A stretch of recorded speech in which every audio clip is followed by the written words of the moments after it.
All right, welcome back to Anime Chaos. I'm Kyle. I'm Shy. And today we're going to do just a quick little brief talk about Digimon Beatbreak because I'm watching it. It's only 4 episodes in as of this recording. I've watched all 4. Just want to give quick, I do mean like very quick, thoughts on how things are going so far. Okay, let's start. And right off the bat, honestly, I want to start with like the animation because the animation's nice. We were talking about this when I showed Shy the first episode the other day, last week, whatever. And she mentioned that when they're in the digital world for a brief moment, it reminds you a bit of, what was it? No Game, No Life? Yeah, but it... Not as blown out, not as eye bleedy. Yeah, it was... Because the issue is why I didn't like No Game No Life is because it was just like vomit from my eyes. It was too much going on visually for me to really get into the show because I'm just like, the pastels are pastelling. And so I couldn't get past that too much to really watch. It hurt my eyes to watch. I couldn't get into this show, period, because that was a bad show. I'm sorry. That was trash. But getting back to the subject. Yeah, because I was about to stray. Yeah, let's not stray on this. I'm really enjoying the animation. The storytelling's good. The characters are really likable so far. Yeah. Well, Gekkomon's mildly annoying, but... Isn't he the main guy's thing? Yes. He might get better. I think he will. It's only the first 4 episodes? It's only been the first 4 episodes. Yeah. Typically what happens anyway is that when a Digimon evolves, it'll get a deeper voice for later on. Not always, but usually. Yeah. Especially when they do the English dub, usually. They'll change the voice. They'll change the voice to a voice actor who has a deeper voice for that. So like in the first Digimon series, Agumon had one guy voicing him, and then Greymon and War Greymon, Metal Greymon, they all had a different voice actor. But that one voice actor shared all 3 of those particular characters. It just wasn't the voice actor for Agumon. And it works. It works really well. It makes sense. Because he goes from being a tiny little dinosaur looking thing to a big old dinosaur looking thing. So basically puberty. Yeah. So it works, and I can see them doing it, although Japan typically doesn't do that as often. No, they usually kind of change the same voice. They kind of keep the same voices like until Goku. I was literally about to say that. Until you hear a dub version of it, you're just like, see, that fits you better. Point being, so far, that I'm liking the voice work. I'm really enjoying the characters. We're gradually seeing a growing trust between everybody. That was the main focus of episode 4, was actually the building of the family there.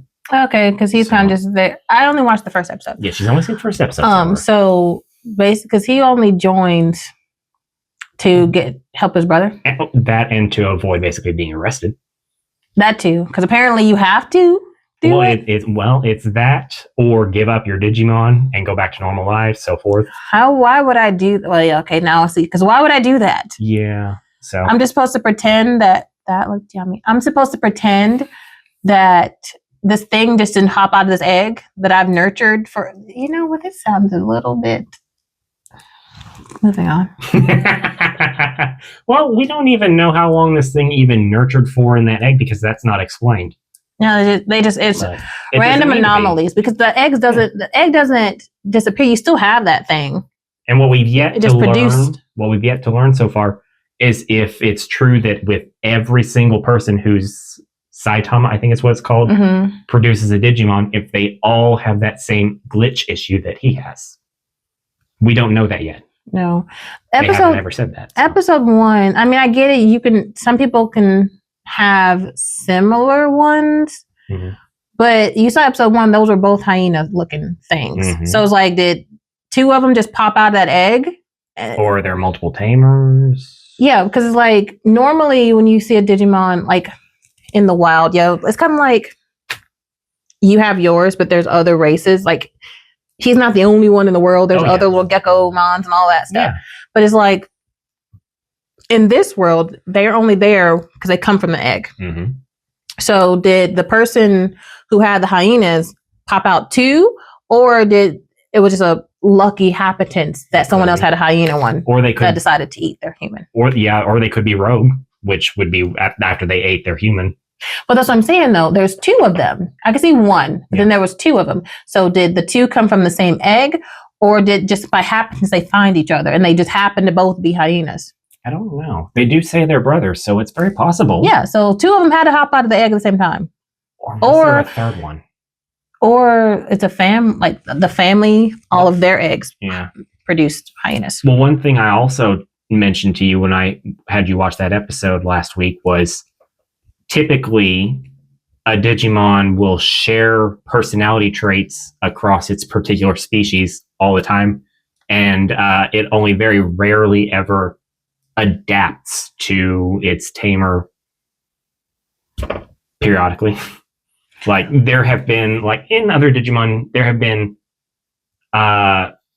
plenty of tamers and whatnot who have had ones that are typically villainized in the show as their partner, and then they're shown to be a good version of that particular Digimon. So I don't know, like for example, Vegemon is one that's typically viewed as a very nasty Digimon. And there has been one under a tamer in one of the shows in the past. I just don't remember which one. And so it did good things under that tamer's control. But then at the same time, we'll see in plenty of episodes that with the case of these tamers or whatever they are in this show, that those that choose to do bad things also influence their Digimon to do bad things for them, with them. So, like the thief. Yes. So, but I'm really enjoying the animation. I'm really enjoying the characters. I'm really enjoying the pacing and the storytelling. They're doing a good job. They're not rushing it, but they're also doing things at a progressive pace. Like the I don't remember the girl's name, but the girl in the group of the catchers, I guess. I don't remember what they were called. She's already got a Digimon that hits champion level, which is the next level up above rookie. But isn't she also the one that charges in the most? I'd say 50-50 because he's stupid. So, like, he charges in. The main guy is stupid? Yeah, the main guy is stupid. He'll charge in, and then other times he'll just stand there and be a dumbass. Yeah, okay, sounds right. So, like, she's doing everything in her power to both accept him and protect him while he's adapting and learning. Because she's very rigid, rough around the edges, but is at the same time really trying to get him to accustomed to what's going on. Yes. But also simultaneously not getting us all killed. Exactly. So she's abrasive, but meaningfully abrasive. Like not hateful, just this is what you need to do, and I'm not going to coddle you for it. Exactly.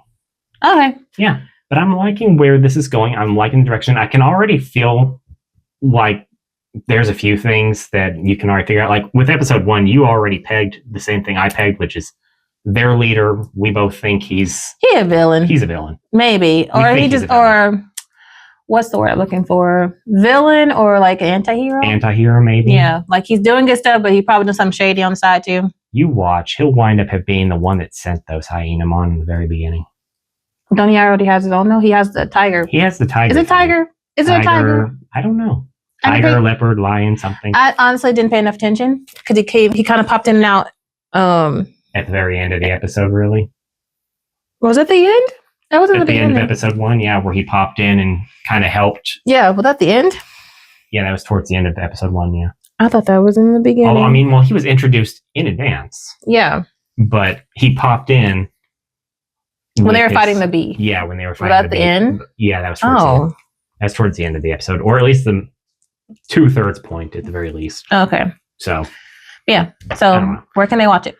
Oh, well, you can watch this over on Crunchyroll. I believe that's the only place you can watch right now. And of course, since it is just started, it does not yet have a dub. Typically, with Digimon, they don't do simul dubs. They will instead wait a few years.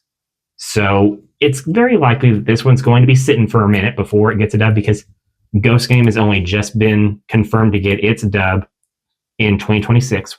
And then the Digimon Adventure 2020 reboot came just prior to it. Like literally they started airing Ghost Game the week after this one, after 2020 had finished its run. Mm-hmm. And then this one is coming just a few years later. I think Ghost Game ran in 2022 or 2023. And that's another good thing about Digimon. They don't rush into it. They'll take their time. They'll build up a story and then they'll release it when it's ready. They've always done that. Yeah. The only time they had consistent run of season by season by season was in those first 4 early years. Okay. Then they waited like 3 or 4 years before they released the 5th series. And then from then on, they've just taken their time to do it out. Yeah. Well, you don't want to burn your artists. No, you don't. And I appreciate that. They release something when it is ready. And I really appreciate that. I'd rather that. Mm-hmm. Rather that than rushing something to the end before it's ready. That's true. But yeah, so you can check it out. So at the time of this showing or filming, another episode could have already been out by now, but at the point of recording this, only 4 episodes. And you can watch it on Crunchyroll. Yep. And that's about it. I didn't really have much to say because this is literally too early to have any sort of definitive opinion. I'm just liking where they're going with it so far. It's paced well and the characters are solid. Sometimes that's all you need. Yep. All right. Bye. Bye.